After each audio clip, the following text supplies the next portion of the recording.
ಚಿಕ್ಕಬಳ್ಳಾಪುರ ಜಿಲ್ಲಾಡಳಿತ ಭವನದ ಜಿಲ್ಲಾ ಪಂಚಾಯಿತಿ ಸಭಾಂಗಣದಲ್ಲಿ ಇಂಧನ ಸಚಿವ ಜಾರ್ಜ್ ನೇತೃತ್ವದಲ್ಲಿ ನಡೆದ ಇಂಧನ ಇಲಾಖೆಯ ವಿಷಯಗಳ ಪ್ರಗತಿ ಪರಿಶೀಲನಾ ಸಭೆಯಲ್ಲಿ ಅಧಿಕಾರಿಗಳಿಂದ ಮಾಹಿತಿ ಪಡೆದರು. ನಂತರ ಸುದ್ದಿಗಾರರೊಂದಿಗೆ ಮಾತನಾಡಿದ ಅವರು, ಕಳೆದ ವರ್ಷ ರಾಜ್ಯದಲ್ಲಿ ಬರಗಾಲ ಪರಿಸ್ಥಿತಿ ಎದುರಾಗಿದ್ದರಿಂದ ಬೇರೆ ರಾಜ್ಯಗಳಿಂದ ವಿದ್ಯುತ್ ಖರೀದಿಸಿ ವಿದ್ಯುತ್ ಪೂರೈಕೆ ಮಾಡುವಂತಹ ಪರಿಸ್ಥಿತಿ ಉಂಟಾಗಿತ್ತು. ಅಲ್ಲದೆ ಉತ್ತರ ಪ್ರದೇಶ ಮತ್ತು ಪಂಜಾಬ್ ರಾಜ್ಯಗಳಿಂದ ವಿದ್ಯುತ್ ಶಕ್ತಿಯನ್ನು ಬೇಸಿಗೆಯಲ್ಲಿ ಸಾಲವಾಗಿ ಪಡೆದು ಮರುದಿನಗಳಲ್ಲಿ ವಾಪಸ್ಸು ಮಾಡುವ ಒಪ್ಪಂದದ ಮೇರೆಗೆ ವಿದ್ಯುತ್ ಪಡೆಯಲಾಗಿತ್ತು. ಅಂತಹ ಸಂಕಷ್ಟದ ಪರಿಸ್ಥಿತಿಯನ್ನು ಸರ್ಕಾರ ಸಮರ್ಥವಾಗಿ ಎದುರಿಸಿ ರೈತರಿಗೆ, ನಾಗರಿಕರಿಗೆ, ಕೈಗಾರಿಕೆಗಳಿಗೆ ವಿದ್ಯುತ್ ಪೂರೈಸುವ ಕಾರ್ಯವನ್ನ ಮಾಡಲಾಗಿದೆ.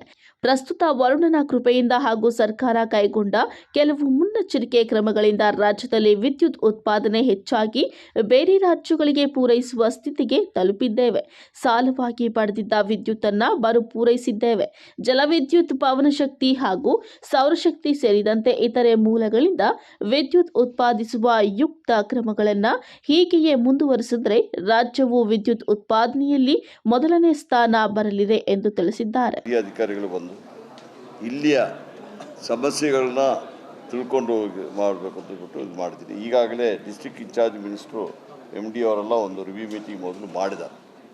ನಮಗೆ 2-3 ಮಹತ್ವಾಕಾಂಕ್ಷಿ ಯೋಜನೆಗಳಿದೆ. ಒಂದು, ನಮ್ಮ ಈ ಅಕ್ರಮ ಸಕ್ರಮ ಅಂತಿಟ್ಟುಬಿಟ್ಟು ಒಂದು ಮೊದಲು ಇತ್ತು, ಅದಕ್ಕೆ ಕ್ಯಾಬಿನೆಟ್ ಡಿಸಿಷನ್ ತಗೊಂಡಿದ್ದೀವಿ. ಅದರ ಬದಲಿಗಾಗಿ ನಾವು ಈಗ ಕುಸುಮ್ B ಮತ್ತು C, ಕುಸುಮ್ B ನಿಮಗೆ ಈಗಾಗಲೇ ಗೊತ್ತಿರ್ಬೋದು ಎಲ್ಲ ಏನಂತಿಟ್ಟುಬಿಟ್ರೆ, ಯಾವುದು ಸ್ಟ್ಯಾಂಡ್ ಅಲೋನ್ ನಮ್ಮ ಸೋಲಾರು ಈಗ ನಾವು ಇದು ಕೊಡ್ತೀವಿ ಯಾರಿಗಾದರೂ ರೈತರಿಗೆ, ಅವರಿಗೆ ಬೋರ್ವೆಲ್ ಇರಬೇಕು, ನೀರು ಇರಬೇಕು.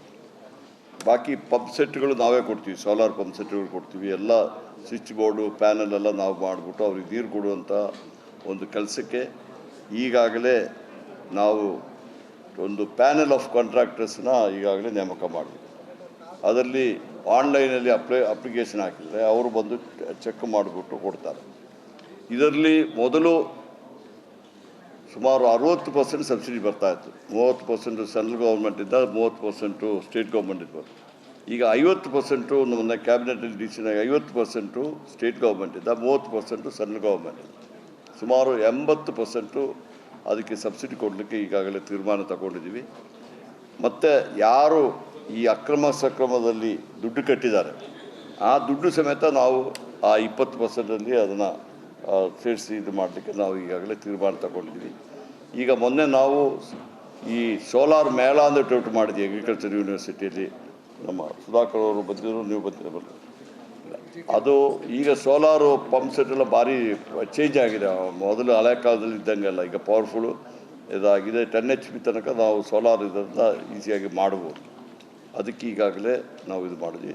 ಪ್ಲಸ್ಸು ಏನು ಈ ನಮ್ಮ ಗ್ರಿಡ್ ಇದೆಯಲ್ಲ, ಗ್ರಿಡ್ಡಿಂದ 500 ಮೀಟ್ರು ಒಳಗಡೆ ಯಾರದೆಲ್ಲ ಅಕ್ರಮ ಸಕ್ರಮದಲ್ಲಿ ಇದು ಮಾಡಿದ್ದಾರೆ ಅವರಿಗೆ ನಾವು ಗ್ರಿಡ್ಡಿಂದಲೇ ಅವರಿಗೆ ಕರೆಂಟ್ ಕೊಡುವಂಥ ಕೆಲಸಗಳು ಸಮೇತ ಈಗಾಗಲೇ ಪ್ರಾರಂಭ ಮಾಡ್ತಾಯಿದ್ವಿ.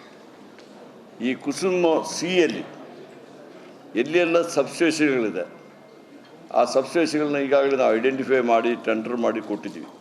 ಈ ಸಂದರ್ಭದಲ್ಲಿ ಉನ್ನತ ಶಿಕ್ಷಣ ಸಚಿವ ಹಾಗೂ ಜಿಲ್ಲಾ ಉಸ್ತುವಾರಿ ಸಚಿವ ಡಾಕ್ಟರ್ MC ಸುಧಾಕರ್, ಶಾಸಕ ಪ್ರದೀಪ್ ಈಶ್ವರ್, ಗೌರಿಬಿದನೂರು ಶಾಸಕ KH ಪುಟ್ಟಸ್ವಾಮಿ ಗೌಡ, ಇಂಧನ ಇಲಾಖೆಯ ಅಪರ ಮುಖ್ಯ ಕಾರ್ಯದರ್ಶಿ ಗೌರವ್ ಗುಪ್ತಾ ಮತ್ತಿತರರು ಉಪಸ್ಥಿತರಿದ್ದರು. ಕಳವಾರ ಅರುಣ್, MMTV ನ್ಯೂಸ್, ಚಿಕ್ಕಬಳ್ಳಾಪುರ.